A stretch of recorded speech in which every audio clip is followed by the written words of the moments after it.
Good morning, everyone. Hi. So we've got Adam, Gideon, Hannington, Irene, Liana, Mandy, Moa, Philippe, Rehan, Yara. Lots of people coming in. Some familiar names, some we don't know. Welcome.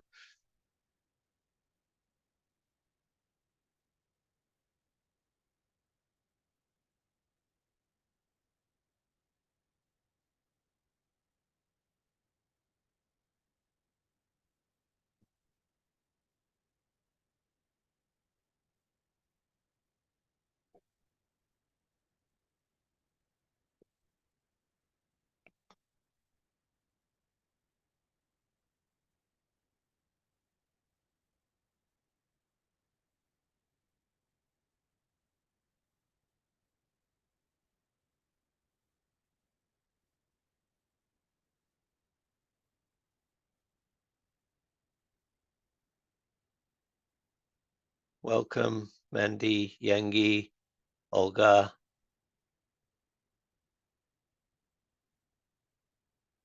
Okay,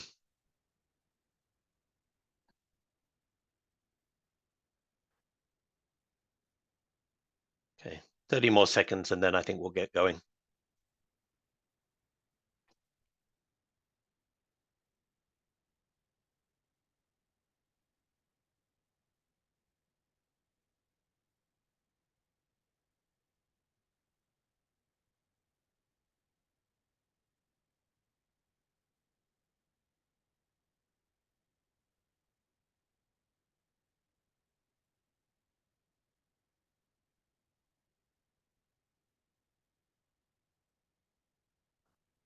Okay, I think we'll have a couple more, but we're close to the number of registrants anyway for this. So let's get started. Good morning to those of you here in Europe or in Africa. Good evening or afternoon to those of you in Far East time zones, and welcome to this English, the first of the 3 guidance sessions on the European Microfinance Award 2024. This is obviously the English session. There'll be a French language session later today, and then a Spanish language session next week. My name's Sam Mendelson. I'm Financial Inclusion Specialist at EMFP, and I'm part of the EMA team. The European Microfinance Award, as my colleague Fernando will elaborate a bit, has been going back to, it goes back to 2005. This is the 15th edition of it, and it's co-organized by EMFP, Infine, the Inclusive Finance Network Luxembourg, and the Luxembourg Ministry for Foreign and European Affairs.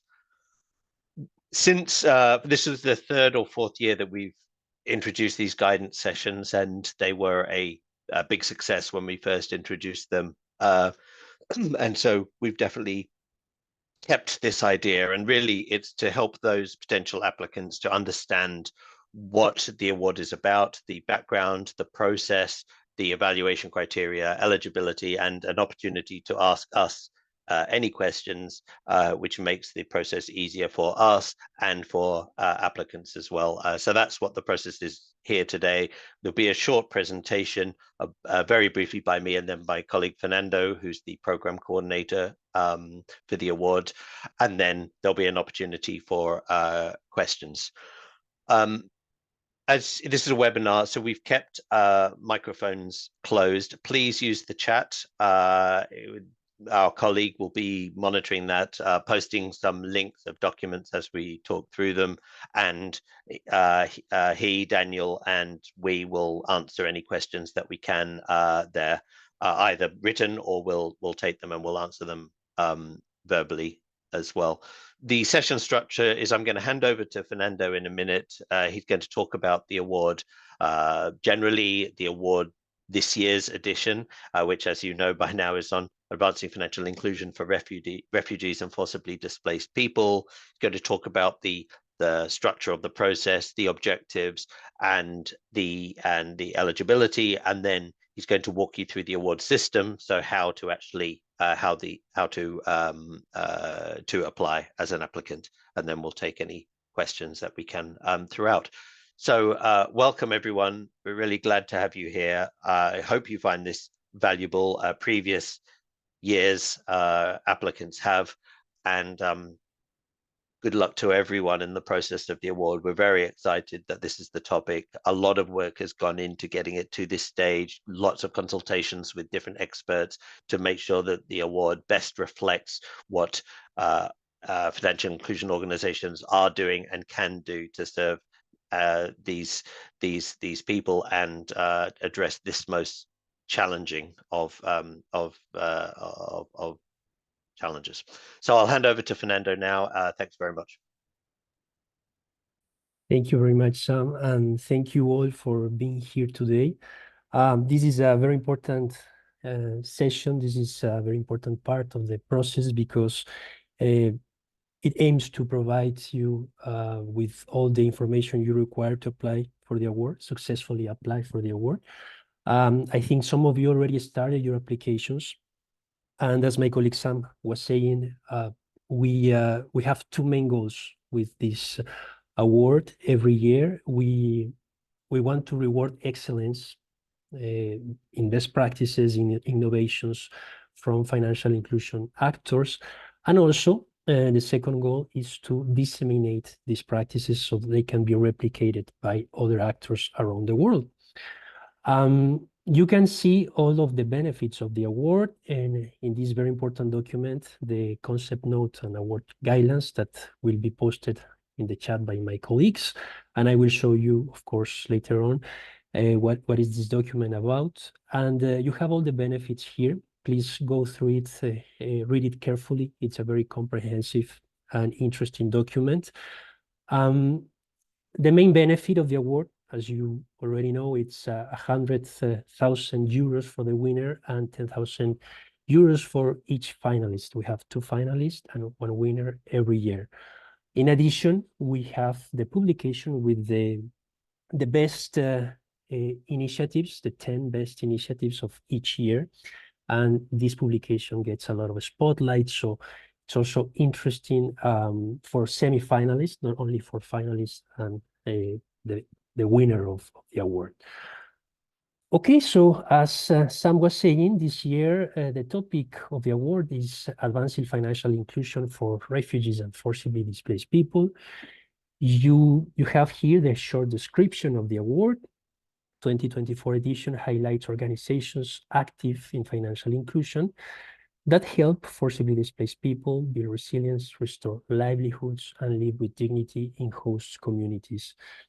You can learn more about the topic and some important definitions as well in the award guidelines. What do we expect from applicants this year? Three main things. You can see them here on the screen. First, we want applicants to show how much they understand about the context of forced displacement and also the challenges that their clients and the host communities face where they operate. So this is a very important part of the whole application process, and you will see throughout the process that how we divide the evaluation sections or phases. This will be present throughout the whole process, and I will tell you more later on. The second section, or the second part that we expect to see from applicants this year is how they serve FDPs, forcibly displaced people. What are they doing to respond to those challenges on the context and of clients and also host communities where they operate? See what actions they are taking. So this is of course a part of the initiative itself. And finally, we expect applicants to show us how they are monitoring and they are assessing the outcomes of their responses to the challenges of their clients, right? This is important. We have highlighted or underlined this last part on monitoring and outcomes is only for applicants who were invited to the second round of the process. I will talk about this later, but maybe it's important just to mention that the award is divided in two phases, in two rounds. Round one is currently open, so you are invited to keep working on your applications and to submit it once they are ready. And then if you make it to the second round of the award, you'll be notified, of course, and you will be invited to explain your strategy in greater detail in round two. So in round one, we will talk about the main goals of the current phase of the process later on. But just to give you an idea that we will have to work on this in several stages throughout the year, and you will be notified after each stage, of course, if you make it to the next one. Well, if you have any questions, please go ahead, put them on the chat. My colleagues will be there to help you with the links or just to answer all the questions you may have. I mentioned this document, this very important document, a few minutes ago. And this is the concept notes and award guidelines. Every year, we try to put together all the most important information for applicants, to know more about the topic, to get familiar with the topic, and also to successfully apply. And this implies important definitions, as I said, and we invite you to go through this document. You have the link over there. The main parts of the document, you can see them here. We talk about first, maybe it's important just to quickly share as well my screen. Okay. So here you have the concept notes and award guidelines, and you see that here we talk about the context, the topic, why this is important.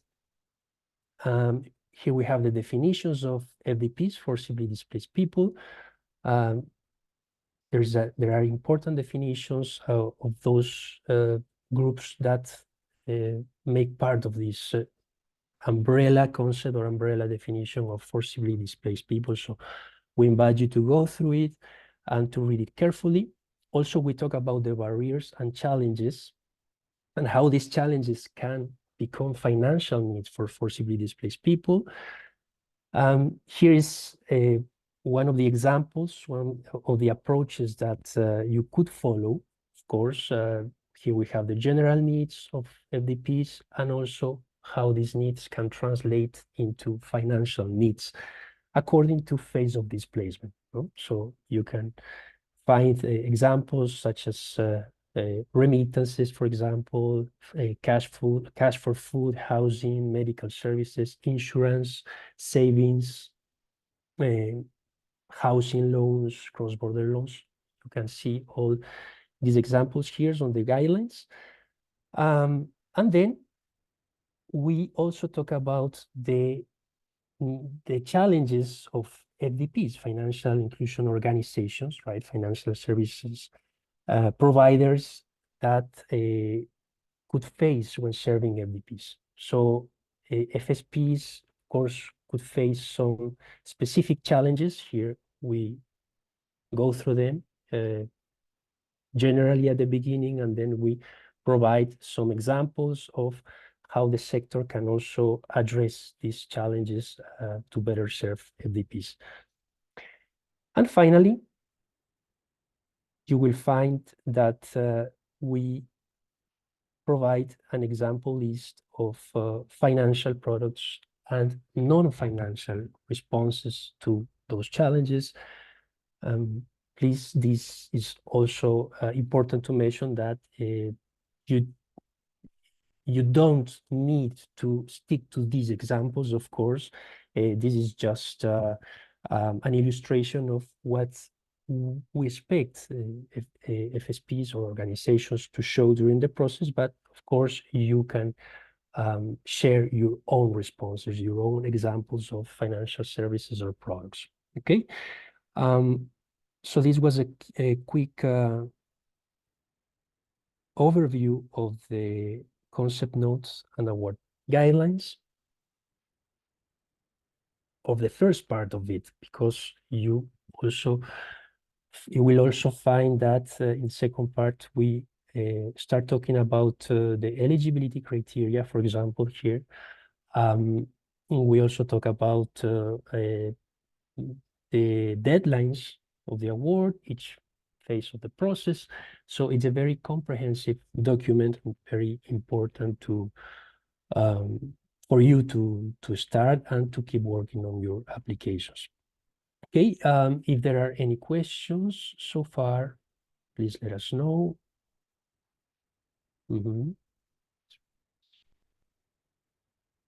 I think Sam has been replying to your questions. Okay, I will come back to the chat later on to see if there are other questions that we can answer. Okay, about the eligibility criteria, who can apply to this award? Actually, this is something that we have every year.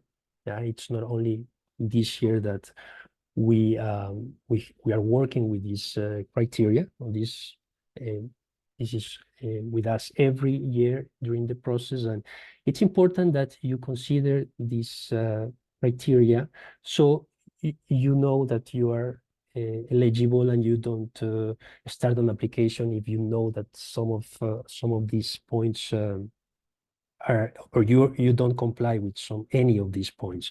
So first of all, we are looking for organizations that are working in the financial inclusion sector. This includes different types of FSPs. See, it could be banks, it could be microfinance institutions, it could be NGOs, it could be fintechs, see, any type of financial services provider. But we also welcome organizations which are non-financial organizations that could facilitate access to financial services, for example, via partnerships they may have, or other relationships with FSPs. Okay, so this is very important because we could have, and this has happened in the past, of course, organizations that are not financial inclusion organizations itself, but they were partnering with any type of FSPs, and they were facilitating access to financial inclusion through any type of financial service, right? Could be savings, loans, insurance, or non-financial services as well, because this is also a very important part of the processes here and the initiatives. Of course, every year we find that they usually have these two components, financial and non-financial services, and that's what makes the process so comprehensive and so interesting every year. Okay, so that's the first part. The second point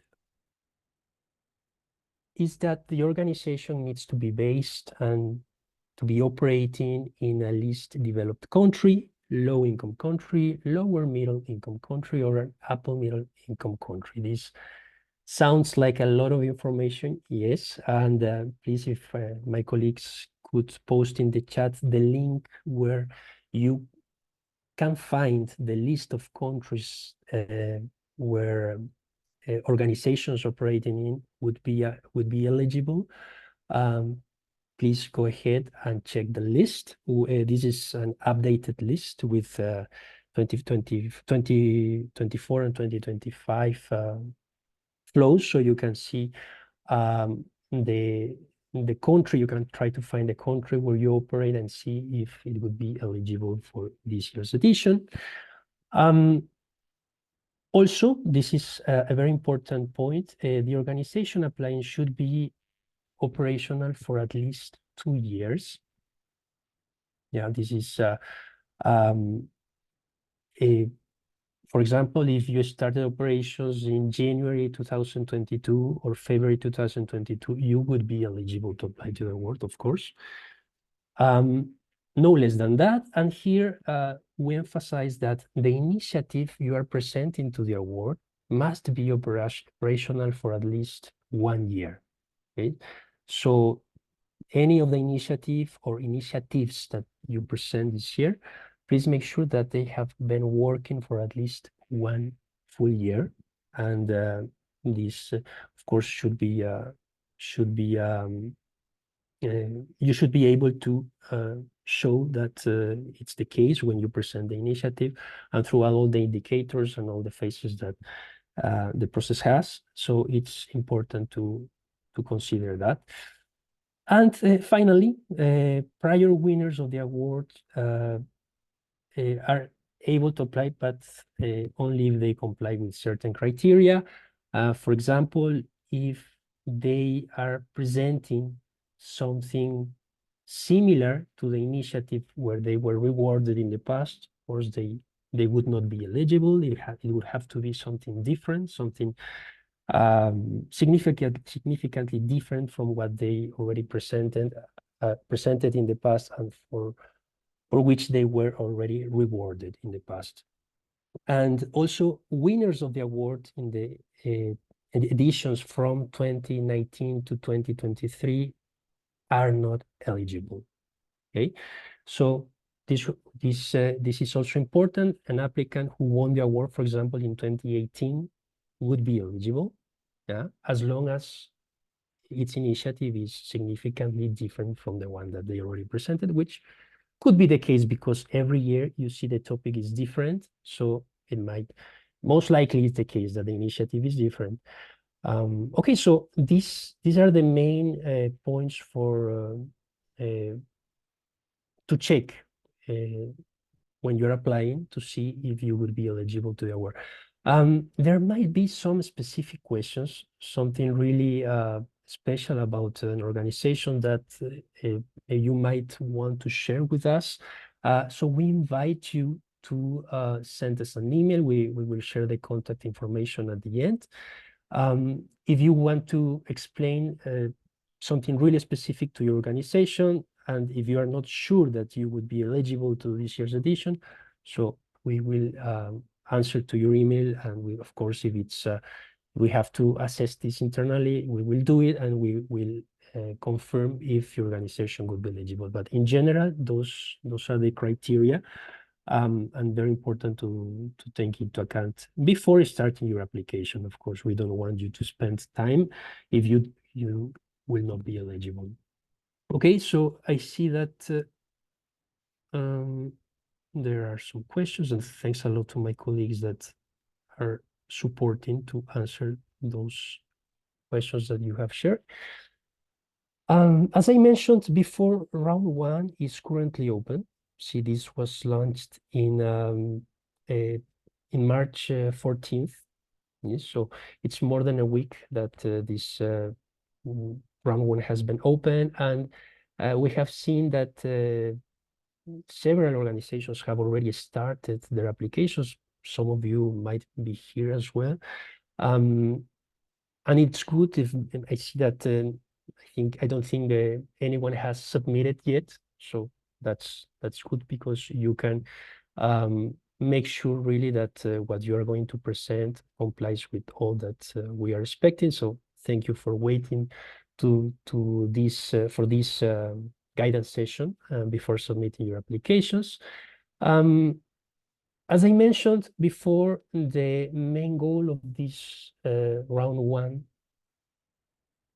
phase is to know more about your organization, know more about your institution, and you will find that many questions are related to this, to the overall picture of your institution.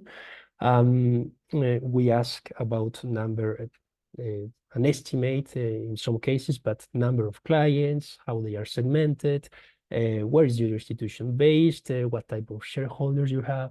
So all these type of questions you will find in round 1. This is very important for us as well and also the judges of the process, because they will assess this, or they will be checking the eligibility criteria according to the information you provide. Then, of course, we will ask you about your strategy or your forcibly displaced people initiative or initiatives. And within these type of questions, you will find that we want to know, of course, more about the context where you operate and the specific needs of FDPs. See, your clients, also host communities. In general, the context where you operate, we want to know that if you have a good understanding of the context and the challenges, then we will ask questions related to the initiative itself. Of course, what you are doing to respond to those challenges, to respond to those barriers that FDPs or host communities face, and also FSPs, right? The organizations providing financial services. Finally, we will ask about the description and outreach of your products and services. This could be financial products or non-financial products. Yeah, so you will find some questions in the application form for round one. We will go through it quickly afterwards. But this is also because we want to know what type of financial or non-financial responses you are providing in order to serve FDPs. And of course, these products that make part of your initiative or strategy to serve FDPs. Finally, you will see that you have a section for uploading your AFS.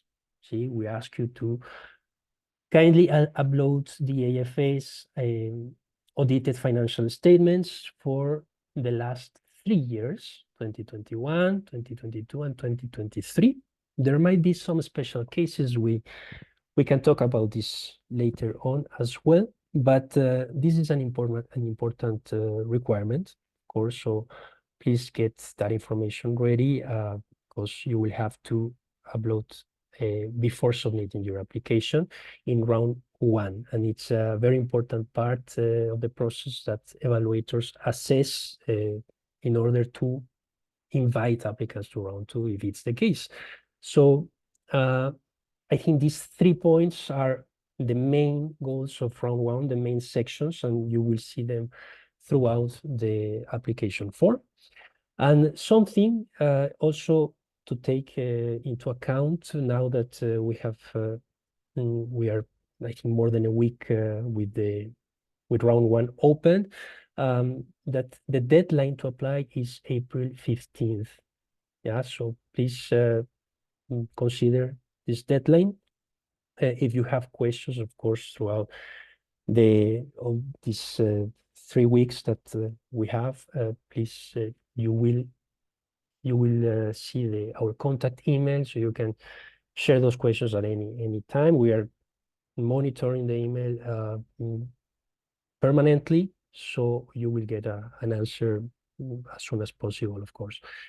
As I mentioned a few minutes ago, applicants who successfully complete round one and who are able to show that their institution, an overview of their institution, that they comply with the eligibility criteria, that their strategy is relevant to this year's edition, and also who provided their financial information, would be invited to round two. Yeah, and of course, these applicants will be notified in due time.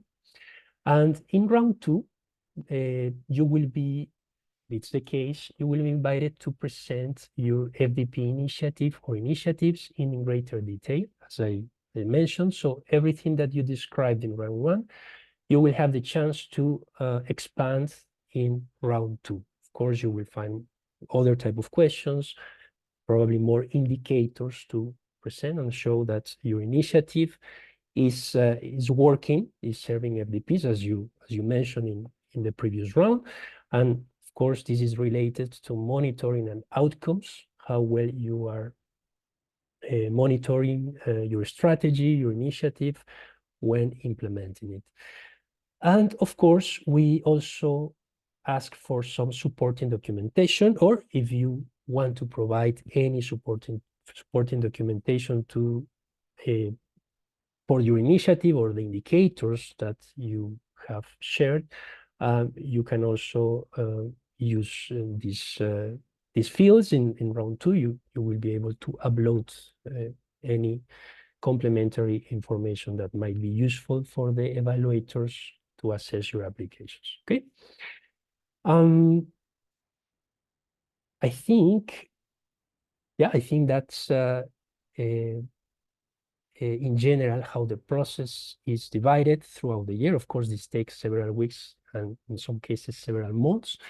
You can find all the information about each phase of the application process in the award guidelines, please. This document that was shared by my colleagues on the chat, you will see that we have dates and all this useful information for you to organize your calendar if it's the case, and see when you will have to submit your applications or any other supporting information.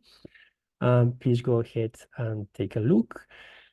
Here I see that there are other comments in the chat.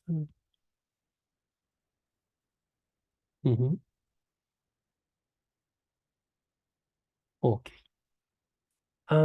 Something important and very important is that we have the application process open through our website, the award website. See, and applications can be done online only. Okay? So any organizations who want to apply, it has to be online through the award website. We will share this screen and we will briefly go through the system as well, so you can see the types of sections and questions that we ask in every section. But it's important that you take into account that the award website here will have a direct link to the award system. Okay? Several of you have already started your application, so you already know how this works. But for those who haven't started yet, it's important to clarify this. The website that you are looking at here is, I will go through this. It's the website managed by our co-organizer, IFINE, and then you have all the materials, the concept notes on our guidelines, and also you have that direct link to the system. So we'll see this very soon. And before I start sharing my screen, I wanted to remind you that this is our contact email. See, if you have any questions, please write us an email to this address, emawards@emfp.eu. So go ahead and you can already start your applications if you haven't done so yet, or write us at any time, and we will be happy to walk you through the process or answer your questions if it's the case. Okay, so here I start sharing my screen because I wanted to show you the website of the award, as I mentioned. So in this page, you will find all the materials, as I said, all the concept notes and the guidelines in the 3 languages, because as you know, the award is launched in English, French, and Spanish. And also you will find here the link to apply. So you can click here, or just on top of the page, you have the direct link to the award system, which is this one. And then you can start your application from this page. Okay, so if you haven't yet registered as a user, so this would be the first thing to do. You will have to register. And if you already have an account, you can just sign in. Okay, so in any case, the first thing we need to do is to write here our email address. Yeah. So since I already have an account, this will just bring me to the page where I have to write my password. Otherwise, the system will send me a code. And I will have to enter the code from my email address. I will have to enter here the code, and then I would complete registration. So I think, most of you, or at least half of you, could do the process already because you already registered. And so this is the landing page when you first log into the system, and you can find here all the information, all the deadlines. You can find here also the link to the concept notes and award guidelines. Actually, I see that this is in French, so no problem, because here, this is important. If you can see on the top right corner, I'm going to my profile, and I can change these preferences and then anytime. See, so here I will choose English, and then I will save. Okay, now it's in English. And by the way, now that we are here on the profile page, this is very important. Please, when you create your account, or at any point once you're already a user, make sure that on the preferences tab, you have the notification emails active. See, this is very important to have it active, because this allows the system to send you notifications. Yeah, and then you will be informed at all times. If this is not active, the system will not send you the notifications, and maybe you will miss some of the important deadlines or informations that we might be requesting through the process. So it's important to make sure that your notification emails is active, this option, okay? Once everything is there, we can just save all the updates, all the changes, and then we go back here, as you can see on the left menu, applications. Yeah, and now you see everything is in English. As I was saying, here you will find the concept notes and guidelines, yeah, which was the document that we were talking about a few minutes ago. You will also find the application form in Word version. I will click here. You can see that this brings me to the Word version of the application form. It's taking a bit of time to open. Okay, we can come back to this later, but what's the idea with this Word version of the form? Here, now it's open. You can download, of course, this form, and the idea is that if, in case you want to have an overview of the application form for round one, or if you want to work offline, of course, this is also possible. So you can use the Word version, you can have all the information ready, and once it's ready, you connect and you upload all these fields or all this information, or you fill in all the fields before submitting your application. But the form should reflect all that you have on the system. Okay.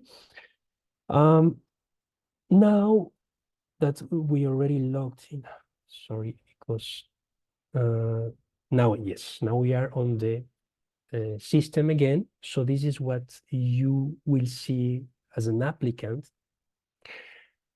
You can see here on the bottom of the page that I already started an application. Yeah, the name of my organization is NGO Test. Yeah, I started 4 hours ago, it says. So I will log in again. So click on the application, and this will bring me to the application form. Okay, so this is what you would have to do at the beginning. once you start your application.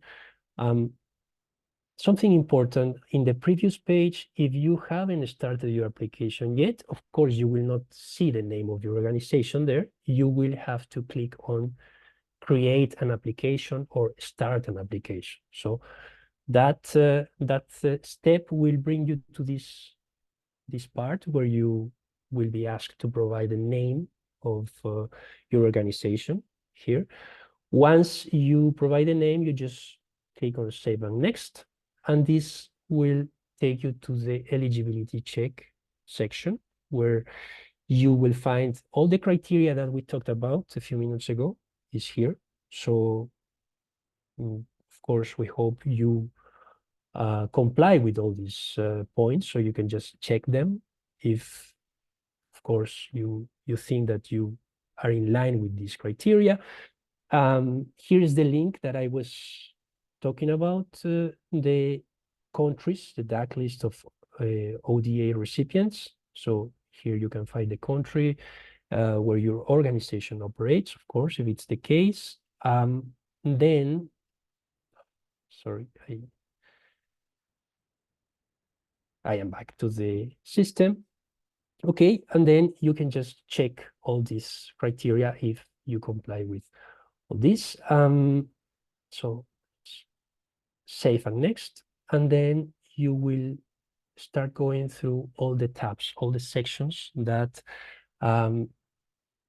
this round one includes. And of course, this is in line to what we talked about at the beginning, the main goals of this round one. Of course, here we have the information to know or to have an overview about your organization. So name, the position of the person who is applying, all the details of the organizations, how you found out about the award. And this is an important point that I wanted to mention. We also ask you about the e-MFP support. See, this is an optional question, as some of the questions in the form are. In this question, we are asking you if you already have in mind an e-MFP member, see, who you have been in contact with, for example, and who could provide a support letter in later stages of the award. Because in round two, if it's the case, we will ask you for this requirement. Yeah, we will ask you to provide a letter of support by one of the e-MFP members. You can see the list here. We have organization members, full members, and we also have individual members. Yeah, so you could be in touch if it's if you have already been in touch. Of course, this is where you could tell us who could support your applications in the future if you move to the next round. If not, please let us know too. No, this is important for us in case some of you are invited to round two and you haven't get in touch with any of the members. So it's important so we know who might need our support to get in touch to one of our members, right? So this is, please don't be discouraged in case you haven't been in touch with any of the members. Yeah, this is not for you to stop your applications. No, this is just for us to know if we could assist you somehow in the future if your application or your initiative is relevant enough, so we could assist you in getting this reference in the future, okay? Once you're ready, you can just save and next. And here we ask more details about your institutions. Where is the head office? Yes, how is it regulated? About the shareholders, you can see institutional information as well, just to mention some of the questions that we ask. Please complete this information the best you can. Yeah, of course, in some cases, this could also be estimates. Maybe you don't have the exact number for any reason. Please provide the estimates the best you can. Yeah? So evaluators can have a clearer picture of your organization. Okay? Save and next. As you can see, at all times, I can stop my application. For example, I could, if I want to come back later on to finish, so I can just click here, save and close. If I want to just keep moving forward, save and next. And once I am ready to submit my application, of course, I will click on this button, but just make sure that all the information you have provided is accurate and you have completed all the information before submitting. Before submitting, of course, you can do any updates, any changes before you press that button. In every tab, you find here the concept note and guidelines. So this is the document that you will find everywhere. Yeah? So you will have it at all times with you. As we mentioned in the first part of the presentation, yeah, there in the component 2 of the form or the process, we will be asking you about your FDP initiative, your forced displacement. Understand it, about the context challenges, also what is the response that the organization is providing to those challenges, and finally the monitoring and outcomes. But please consider that this last section will be only for applicants that are invited to round 2. So in this round 1, we will focus on the first 2, yeah, forced displacement context and challenges, and the response that you are providing to that. So here you have all the fields that you can fill in. You have limits of words. Please consider that. Once you're ready, oops, I pressed accidentally save and closed, but no worries, I can just go where I left off here. Here you have also fields to provide some figures here about your clients' information and outreach. Please, again, do it the best way you can, because that's how we will have a clearer picture of your organization and the outreach of your organization implementing these strategies. Also, there is an important part, and maybe this is the final part of the explanation, where you will find the field to describe your products and services. It can be financial products or non-financial products, as we mentioned in the first part. And once you describe them, see, we will be asking you to provide also the information about the outreach of these products and services. See, so you will have to fill in this information. As you can see, all of these tables are optional. See, it means that if you don't fill them in, the system will allow you to continue or to submit your application. But of course, if your organization provides loans, please provide this information, because this is something important that we will consider, or judges will be considering when assessing your application. But if you don't provide loans, of course, you don't need to fill in this information. Here we have also the table for deposits, if it's the case, if your organization has savings products, if you provide insurance products as well, you will see all these fields available. As you can see in every table we have here, there is, see, the question is divided in two of it's about two parts of the product, right? The first part is the overall portfolio of products, and the second part is specifically about the FDP initiative. So we want to know, for example, if it's about insurance, as we are seeing, what is the total portfolio or the total premiums of insurance? What are the total number of active policies? And then we ask in point number 3 and 4, specifically about your FDP initiative. So this is also important to know the outreach of the initiative itself, and also compare it to the global information of your organization. Okay, here we have as well room for transfers, payments, remittances, if it's the case. And here, as we mentioned, we have the non-financial services part, the outreach, because we already described these non-financial services in the previous part of the section.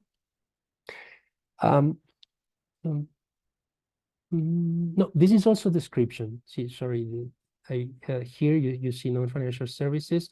This should be description. Of course, you have the field to put all the information in words, and then you have the table to provide all the outreach information. So we will update this part because it's description of the product, non-financial services, and also here you have the outreach of those services that you can present. Okay. If you need to add more rows, please you can click on this button, add row, and you will have more place, more room to add information if needed. Okay, save and next, and then we come to the final part of the form, which is the financial information section. So you can see that we ask, as we mentioned before, for the AFS 2021 to 2023. Yeah. So this is important. You can read this information carefully, but I will just give you a brief explanation of this. Since one of the eligibility criteria is that organizations are active for 2 years, at least 2 years, right? So if you started operations in 2022, for example, in January and February, of course, you will not have the AFS of 2021. So this is optional for these organizations that have started at the beginning of 2022, for example, or if your organization, it happens sometimes that your organization has a different fiscal year. For example, it doesn't end in December, but it ends in May or June. Of course, you will not be able to provide the AFS for 2023 either. Yeah, or if you don't have this information, please tell us why you are not presenting the information for 2023 and when you think these AFS will be available so you can share them with us. Okay, so this is the 2 cases where AFS either for 2021 or 2023 are optional. Yeah. Any other cases, please consider that this is a compulsory, this is mandatory information, and the AFS for 2022 would be mandatory for every organization. And this is why you don't see the optional word here. Okay, once you are ready with everything, you can just submit your application, and the system will notify you, will send you a confirmation email that you have successfully completed your application. And yes, so we wish you the best of luck in the process. Let's see if we have any questions on the chat that we can address, or maybe my colleagues already did. Some? We've taken some of them. I think Daniel is answering one in the Q&A at the moment. And while he's saying that, and please, if you do have any further questions, either on process or on the substance, please put them in either the chat or the Q&A.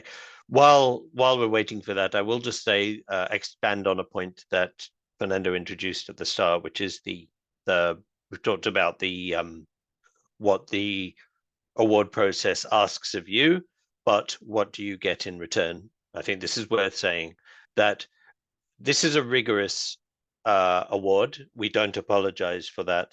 We take it very seriously, and the evaluation committees, there is obviously 2 initial evaluation committees for round 1 and 2. Then there is something called the selection committee, which is a group of subject experts that meets in September. They choose from that the list that has been whittled down at different stages, usually 10 semi-finalists, and among them 3 finalists. These are the ones that are profiled in the award publication that Fernando mentioned. The 3 finalists, as many of you know, are then invited to the ceremony, to Microfinance Week. They get a professional video made about them, all kinds of other benefits. But the benefits go beyond just to the final 3 or to the winner. The award publication itself is frequently on the FinDev top 10 most read publications list. It is widely read, widely cited and taught. And so for organizations that make it to the last 10, the case studies that are included in there are very valuable. But this is not all as well. We believe that there's in return for what we ask of applicants, which is, there is particularly in round 2 that we ask a reasonable amount, and we take the process very seriously. In return, we try to give back as much as we can. So there will be webinars, offsite panel sessions. There will be involvement of different organizations in Microfinance Week. There are press releases and other news items in our media partners like Next Billion, like Miso Finance, Microcapital, lots of relationships with journalists we have. So there are advantages to taking part and investing the time in this process that go beyond just whether you can win the 100,000 euros at the end. And that's why we want to encourage organizations to do this. This is the 15th time we've done this award. Many of us in the team have been working on it for many years. So we know that for organizations, even those that don't win or become finalists, there are big advantages, the connections they can make with funders, with different partners, the profile it could give to their initiative, and the replicability of that anything that is innovative and really works that is seen in the award may be taken up by other organizations as well. So just wanted to say that this may seem like a lot of work, and there is some, but you can get back a lot from the process as well, and we're very proud of that. I think Daniel answered the final, most recent question in the Q&A. So are there, yes, you can have access to the recording that will be circulated. Are there any other questions here, either in the chat or the Q&A? If you don't want to put them here or there's no time, as Fernando has said, that contact email that's on the screen right now, if you have difficulties setting up your application in the form, or if there is a substantive or an interpretation question or an eligibility question, this is the best way to do it, and we will get back to you quickly. That's what we're here for. So if there are no more questions, then I think I'll thank Fernando and Daniel, who's been doing the answers, and we wish you all very well. This is a great process. I've been involved. This is my 9th or 10th award, and I really enjoy it, and I hope you will too. So thanks very much, everyone, and have a good rest of your day. Bye-bye.